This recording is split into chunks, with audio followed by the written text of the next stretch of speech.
What if the reason your present love life feels so confusing is because your heart never truly left the past? What if you're not actually falling in love now, but reacting to a story that began years ago, still playing in the background of your unconscious? And what if that old story is choosing for you, speaking for you, loving for you, without your permission? You meet someone new, but their smile reminds you of a memory. Their silence touches the exact place where someone else once withdrew. Their presence doesn't feel fresh, it feels familiar.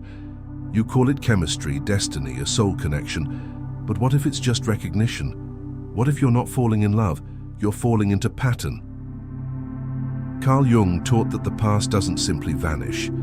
It buries itself in the psyche, waiting for a trigger, waiting to be repeated, remembered, resolved.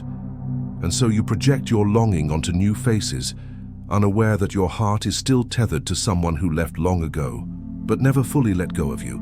You think you've moved on, but you're still searching for their voice in every silence. You're still measuring others by their absence. You compare unconsciously. You repeat unconsciously. And without realizing, you hold your present hostage to a love that only lives in memory. But memory, Jung warned, is not always truth. Sometimes it's a cage. What if this isn't about them anymore? What if it never was? Keep watching, because the real reason you can't fully open to love today might be buried in the shadow of a story you never finished writing. You don't always know when a part of you stays behind. You move on physically. You date, you laugh, you post pictures. But somewhere inside there's a room you haven't entered in years, and it's still lit, still holding echoes, still holding someone's name like a prayer you never stopped. Whispering. You call it closure, but you never really closed it. You just stopped talking about it out loud. Carl Jung said that what we repress doesn't disappear. It organizes itself inside us. That love you thought you buried, it didn't die. It adapted. It shaped the way you see others. It formed silent expectations. It set impossible standards no one can meet, because no one is them, or rather who they were to you. The heartbreak wasn't just an event. It was a split, a psychological imprint, a moment where you formed beliefs about what love is, what you deserve, and how safe it is to open your heart again. And now, even when you meet someone new, it's not really them you're loving. It's the idea of finally finishing what that old love started. You search for similar eyes, similar energy, similar pain, not because you want to suffer, but because the unconscious repeats what's familiar in an effort to resolve it. Jung called this the compulsion to repeat. You don't return to the past because you're weak. You return because the wound is still open, and open wounds attract attention, even if it comes disguised as attraction. Sometimes the past doesn't hold you by memory. It holds you by emotion. You feel something now that reminds you of something then, and your body responds before your mind can catch up. That's how trauma works. That's how nostalgia deceives. That's how we end up loving the wrong person, just because they echo the right pain. You may find yourself pushing away people who offer calm, who bring steadiness, because love in your nervous system was linked to highs and lows, to being chosen and abandoned again and again. And if someone doesn't recreate that storm, but it feels empty. Not because it is, but because peace is foreign when chaos was your first language. You romanticize what was. You remember their warmth and forget the cold. You hold on to the one time they said you were everything, and silence the hundreds of times they showed you otherwise. This is not love. This is longing. Longing mixed with illusion. And the deeper the longing, the easier it is to confuse intensity with truth. But your present cannot bloom in soil poisoned by the past. You can't plant trust in the garden of regret. You have to clear it, not with blame, not with bitterness, with awareness. You have to go back, not to stay, but to understand. Jung believed that healing happens when the unconscious is made conscious. When you finally see the ghost for what it is, not a lover, but a lesson. And that lesson isn't about them. It's about you, about how much you gave without being asked, how much you tolerated to avoid abandonment, how deeply you tried to rescue someone who didn't want to be saved. You were never weak.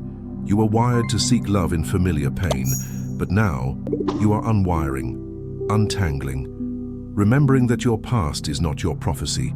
The person who hurt you is gone, but the meaning you gave them still lives, and until you rewrite that meaning, you'll keep meeting people who reflect the unfinished story. But you get to choose now. You get to step out of the loop.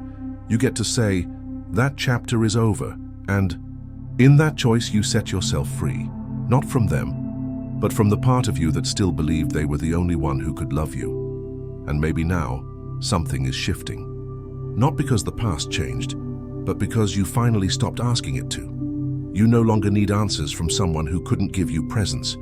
You no longer need closure from a door that was never yours to open. You're beginning to realize that healing isn't about forgetting. It's about no longer needing to remember. The person who once meant everything now feels like a chapter, not a life sentence, a chapter filled with ache, with beauty, with lessons you couldn't have learned any other way. But still, just a chapter. And like all chapters, it must end so the story can evolve. Carl Jung taught that the self cannot emerge until the persona dissolves. And maybe that past love was a mask, a projection of who you thought you needed to be to deserve connection. But now, the mask is falling. You no longer perform for the ghost. You no longer wait for the echo. You listen only to the voice within, the one that's been growing stronger in your silence. You're learning to love without reenacting pain, to remember without reliving, to feel without drowning. The people who come next will not complete. They will reflect the wholeness you finally remembered, and that reflection will not feel like fireworks. It will feel like peace. There will still be memories. Certain songs, certain scents, certain nights when the past tries to knock. Let it, you no longer have to answer. You are not obligated to go back into a room just because you left something behind. Sometimes healing is leaving it there and choosing not to need it anymore. You no longer need someone to come back and say you were enough. You no longer need to be chosen by someone who couldn't even see you. You no longer look backward for validation. You look inward and finally forward. And maybe the one you were waiting for was never out there. Maybe they were waiting for you. In the future you were too afraid to claim. The life beyond the pattern. The love beyond the pain. The version of you who does not chase, who does not beg, who does not break for anyone who cannot hold you. So let this moment mark your return, not to the past, but to the self. Let it be the breath where you stop searching for the person who hurt you to heal you. Let it be the night you no longer light candles for a ghost. Let it be the beginning of your own fire. If this story touched something hidden inside you, and a memory, a wound, a whisper, then hold it, not to keep the pain, but to honor the part of you that kept loving through it. And if you're ready, the next video will guide you deeper into the patterns of love you never chose, but have the power to transform. Subscribe not to a channel, but to your own awakening.